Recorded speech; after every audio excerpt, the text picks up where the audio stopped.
దేవుని నామానికి స్తోత్రములు. ఈ ఉదయకాల సమయంలో మీ అందరికీ కూడా నా హృదయపూర్వకమైనటువంటి వందనాలు తెలియజేస్తున్నానండి. ఈ దినము దేవుడు మీతో మాట్లాడుతున్నటువంటి మాట ఏంటంటే, మీకు సమయము వచ్చి ఉన్నది. నన్నెప్పుడు దేవుడు జ్ఞాపకం చేసుకుంటాడు, నన్నెప్పుడు ఉన్నతమైనటువంటి స్థలంలో నిలబెడతాడు, నాకెప్పుడు దేవుడు మేలు చేస్తాడు అని చెప్పేసి అని మీరు ఆశపడుచు ఉన్నారా? సమయం రానే వచ్చింది దేవుని బిడ్డలారా. మీరు భయపడాల్సిన అవసరం లేదు, అధైర్యపడాల్సిన అవసరం లేదు, కృంగాల్సిన అవసరం లేదు. ఎవరైతే మిమ్మల్ని చిన్న చూపు చూస్తూ అవమాన పాలు చేస్తూ మిమ్మల్ని వారి యొక్క మాటల ద్వారా కృంగదీస్తూ ఉన్నారో, దేవుడు నిన్ను హెచ్చించే సమయం వచ్చింది. వారందరి ముందు నిన్ను నిలబెట్టేటటువంటి సమయం వచ్చి ఉంది. దేవుని బిడ్డలారా, వాక్యం సెలవిస్తా ఉంది కదా, ఇక్కడ 56వ కీర్తన 8వ వచనములో, నా కన్నీళ్లు నీ బుడ్డిలో నుంచబడి ఉన్నవి. ఇంత చక్కని మాట అండి. నువ్వు దేవుని దగ్గర కన్నీళ్లు విడిచినావు కదా, ఆ కన్నీళ్లు దేవుడు ఆయన దగ్గర ఉన్నటువంటి బుడ్డిలో ఉంచి ఉన్నాడు. నీ కన్నీళ్లను మరవలేదు దేవుని బిడ్డలారా. నీ కన్నీటి ప్రార్థనని ఆయన మర్చిపోలేదు. అది జ్ఞాపకం చేసుకున్న నీ దేవుడు నీకు సమయం ఉన్నది అని చెప్పేసి అని, ఆ సమయము తగిన సమయమున దేవుడు నిన్ను హెచ్చించుటకు ఒక సమయం నీకు ఏర్పాటు చేసి ఉన్నాడు. నేను మొరపెట్టు దినమున నా శత్రువులు వెనుకకు తిరుగుదురు, దేవుడు నా పక్షమున ఉన్నాడని నాకు తెలియను. ఎంత చక్కని మాట అండి. ఆ భక్తుడు అంటున్నాడు, ఆయన మొర్రపెట్టినటువంటి దినమునట ఆయన శత్రువులు వెనుకకు తిరుగుదురట. దేవుడు నా పక్షాన ఉన్నాడని నాకు తెలియను అని చెప్పేసి అని తనకు సమయం వచ్చినప్పుడు ఆ మాట మాట్లాడుతూ ఉన్నాడు. ఈరోజు నీ శత్రువులు కూడా వారు వెనుకకు తిరిగేటటువంటి స్థితి రాబోతా ఉంది. ఆ సమయం వచ్చి ఉన్నది.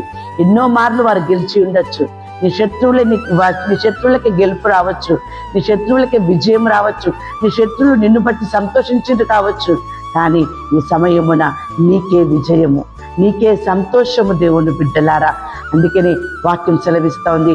యోబు గ్రంథం 11వ అధ్యాయము 17వ వచనములో, అప్పుడు నీ బ్రతుకు మధ్యాహ్న కాల తేజస్సు కంటే అధికముగా ప్రకాశించును, చీకటి కమ్మినను అది అరుణోదయము వలె కాంతిగా నుండును. ఎంత గొప్ప కార్యము దేవుడు నీ పట్ల జరిగిస్తూ ఉన్నాడు.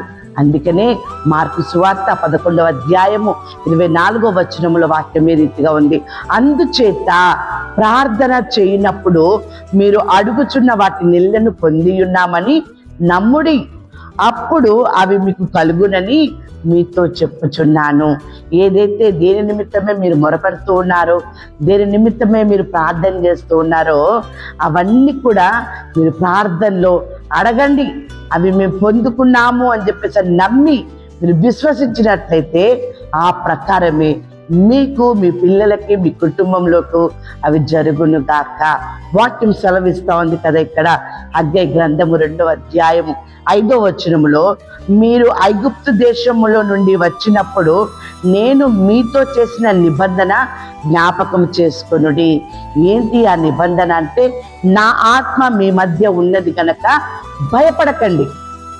నన్ను దేవుడు ఎప్పుడు హెచ్చిస్తాడు, నాకు దేవుడు ఎప్పుడు జవాబిస్తాడు, నాకు దేవుడు ఎప్పుడు సమయం ఇస్తాడు అనేటటువంటి భయాన్ని మీరు తీసివేసి, దేవుని ఆత్మ మీ మధ్యన ఉన్నదని ఎరిగి మీరు భయపడకుండా మీరు ఉన్నట్లయితే మీకు సమయం వచ్చి ఉన్నది, సంతోషించే సమయం వచ్చి ఉన్నది, శత్రువు పైన విజయం పొందుకునేటటువంటి సమయము మీకు వచ్చి ఉన్నది దేవుని బిడ్డలారా.